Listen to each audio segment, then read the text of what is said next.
আমাদের হাউসে সাউন্ড সিস্টেমটা, আমরা তো আরো 2বার পার্লামেন্টে এসেছি, আপনিও আরো 3বার পার্লামেন্টে এসেছে, তো এত বড় একটা বোঝা মাথার উপরে দিয়ে আমরা এখানে এই 1 ঘন্টা 2 ঘন্টা বসা সবার জন্য কষ্টকর হচ্ছে। এটা ছাড়া যাতে করে একটা সাউন্ড হয়, 91 পার্লামেন্টে দেখলাম আমরা এটা ছাড়াই পার্লামেন্ট চালাইছি। 2001 সালও 4 দলীয় জোটের সময় হয়েছে। তো এখন এত বড় বোঝা, এটা মনে হয় একটা বাজেট করেছিল আর ওইখান থেকে লুটপাট বাহিনীরা এখানে একটা বিল করে খাওয়ার জন্যই এই ব্যবস্থাটা করেছে মাননীয় স্পিকার।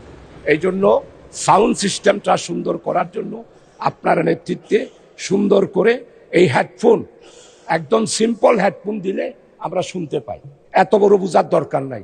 আর এটা হেডফোন ছাড়াও পার্লামেন্টের সাউন্ড সিস্টেমটা আধুনিকায়ন করার জন্য আপনার পক্ষ থেকে এইখানে ব্যবস্থা করলে খুশি হব। আপনাকে অসংখ্য